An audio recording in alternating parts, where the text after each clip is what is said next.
Malam hari ini kita kembali lagi ada dalam persekutuan bersama di ibadah malam. Seberapapun kita yang hadir, kita percaya bahwa Roh Kudus ada. Dia tinggal dan berkarya untuk dengan bebas dan luasnya dia bisa bekerja atas diri kita semua. Karena itu kita kembali dihantar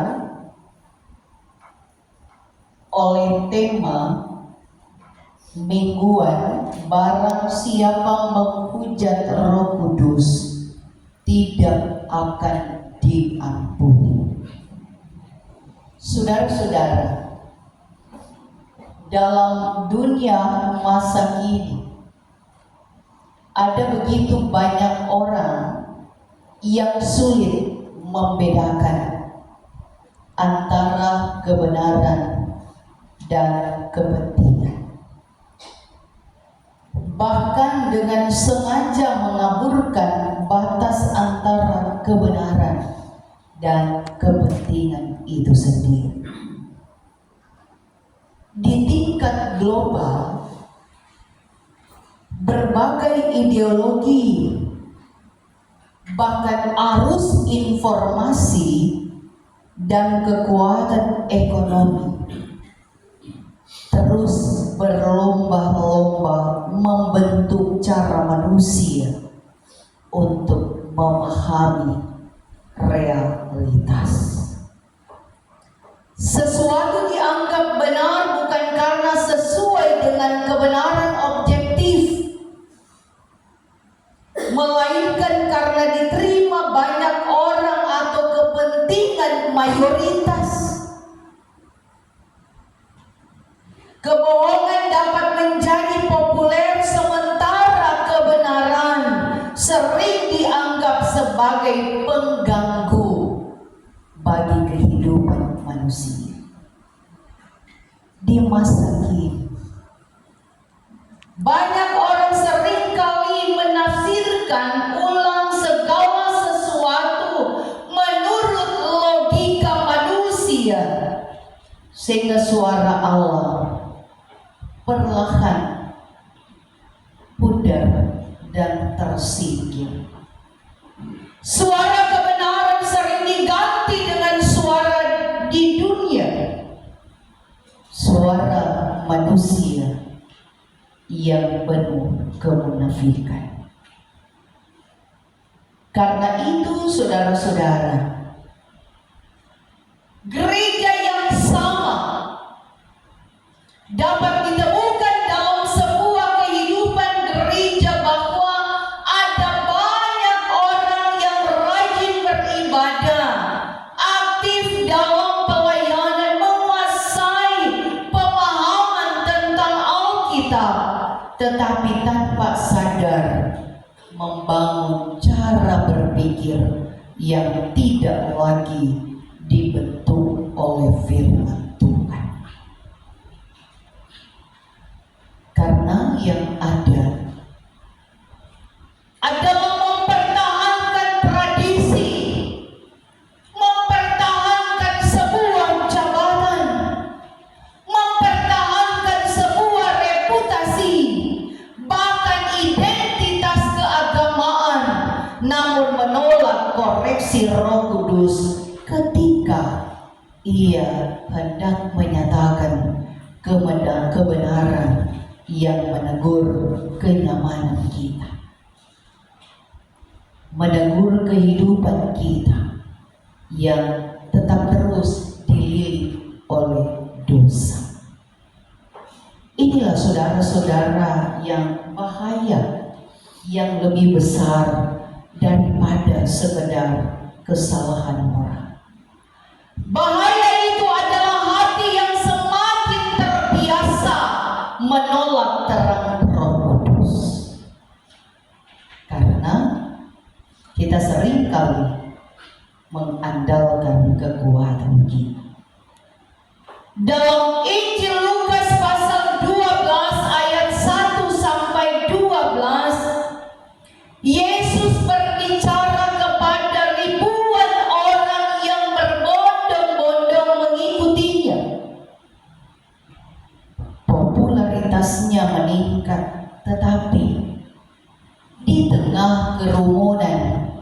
yang besar itu justru Yesus memberi peringatan yang sangat keras dan serius.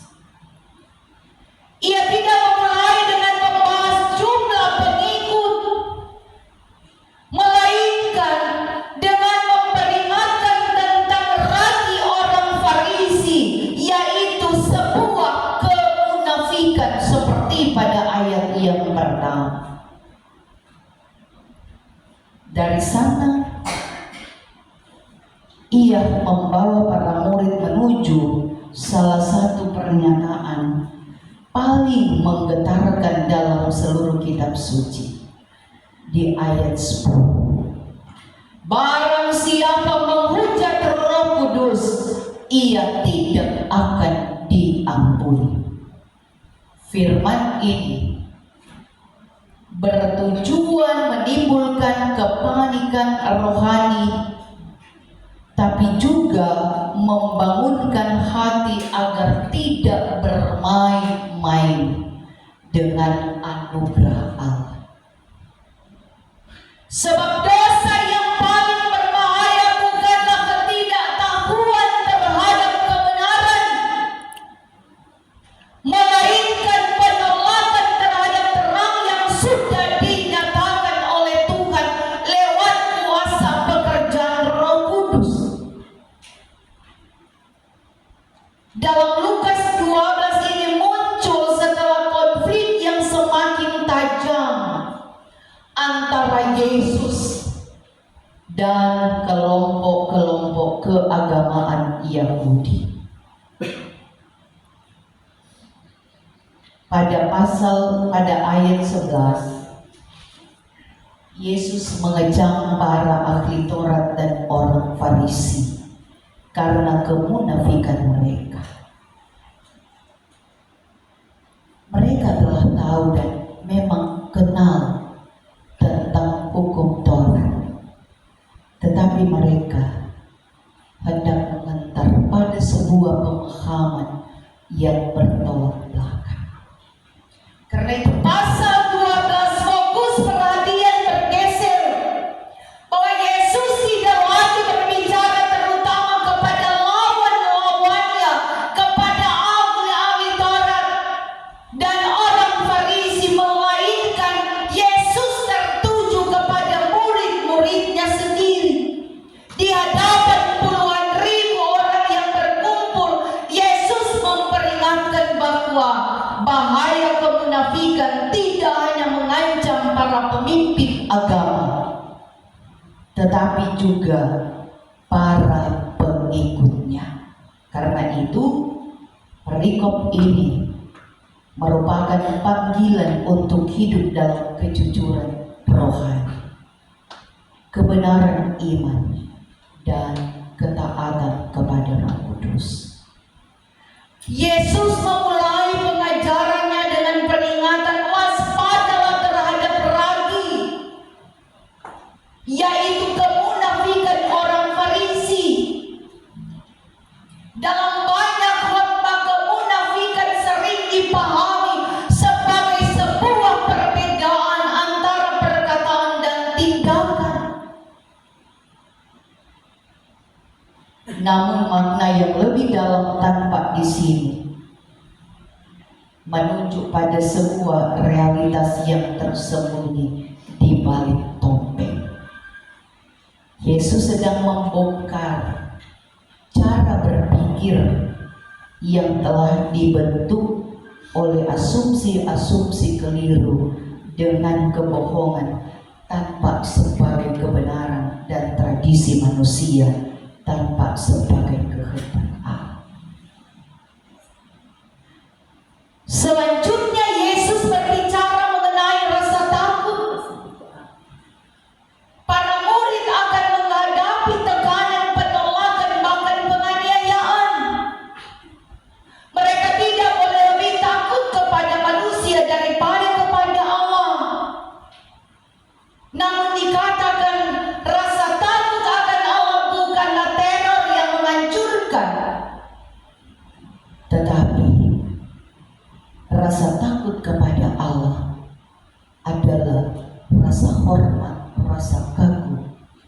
kita kepada Dia sebagai penolong dan pemelihara dalam hidup ini.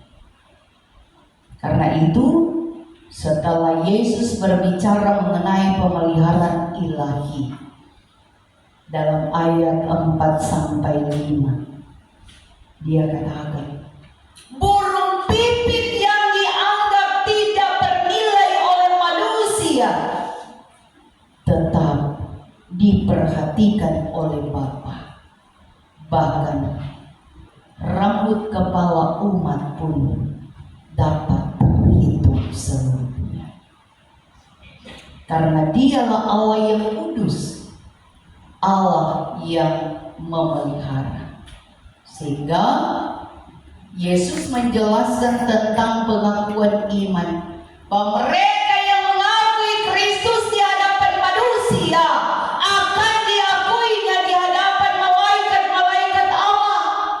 Tetapi sebaliknya, mereka yang menyangkal Dia menunjuk bahwa hati mereka tidak sungguh-sungguh tunduk pada otoritas dan kehendak Allah. Karena itu puncak dari bagian Alkitab pembacaan dan perenungan kita di ayat 10 tadi. Setiap orang yang mengatakan sesuatu melawan anak manusia, ia akan diampuni. Tetapi barang siapa menghujat Roh Kudus, ia tidak diampuni. Mengapa demikian? Roh Kudus adalah pribadi yang menyatakan identitas Kristus kepada manusia.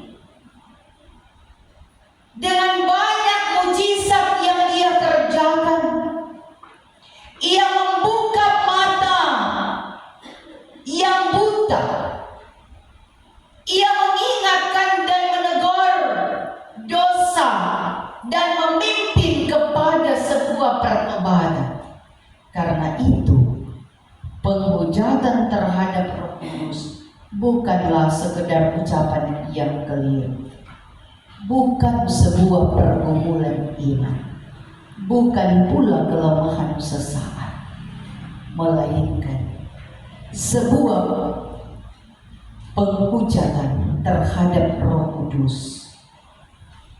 Penolakan yang disengaja terus-menerus dan terhadap kesaksian Roh Kudus mengenai Kristus kadang tidak mampu untuk kita saksikan. Karena itu dikatakan oleh Yesus, kaum Farisi telah melihat mujizat Yesus. Mereka telah banyak menyaksikan karya Allah secara nyata. Mereka tidak kekurangan bukti, namun mereka tetap memilih menolak terang yang mereka kenal. Mereka mempertahankan sistem yang mereka pahami, meskipun kebenaran berdiri tepat di depan mata mereka. Karena itu, apa yang perlu kita dapati dan apa yang perlu kita renungkan dalam bagian bacaan ini? Kita diingatkan untuk hendaklah kita waspada terhadap kemunafikan kehidupan manusia yang seringkali menjebak kita pada hal-hal yang dianggap benar, tetapi ternyata tidak ada dalam kebenaran. Karena itu Rasul Paulus mengingatkan, janganlah kamu menjadi serupa dengan dunia ini, tetapi berubahlah oleh pembaruan budimu, sehingga kamu dapat membedakan mana kehendak Allah, apa yang baik, yang berkenan kepada Allah, dan yang sempurna. Sehingga sebagai gereja kita tetap terus melihat dalam sebuah cara berpikir kita untuk tetap terus diterangi oleh kitab suci. Karena orang percaya dipanggil menghidupi iman dengan keberanian, agar dia betul-betul dapat melakukan kehendak Allah sambil berpegang pada kebenaran. Karena itu, percayalah kepada Tuhan dan berpeganglah kepada Dia. Karena Dialah Allah sumber kehidupan dan kekuatan kita. Dalam pekerjaan Roh Kudus-Nya yang akan tetap terus menuntun dan menyertai kehidupan kita. Jangan pernah mengabaikan teguran Roh Kudus, tetapi isilah hati kita sambil kita membuka untuk tetap terus Roh Kudus tinggal diam mengendalikan dan menguasai kehidupan kita dimanapun kita pergi dan berada, sehingga kita bisa mengatakan bahwa siapakah kita di hadapan Tuhan. Kalau Tuhan ada di pihak kita dan kita tetap hidup dalam takut akan Tuhan, percaya kepada Tuhan, maka Roh Kudus dengan suaranya Dia akan menuntun dan mengingatkan kita bahwa bersama Tuhan ada berkat yang Dia siapkan, tetapi juga ada iman yang semakin kuat dan kokoh dalam menghadapi setiap tantangan dan persoalan kehidupan ini. Dan tugas kita adalah sambutlah Kristus dengan iman, hiduplah dalam kejujuran di hadapan Allah, dan berjalanlah setiap hari dalam pimpinan Roh Kudus. Tuhan memberkati kita. Amin.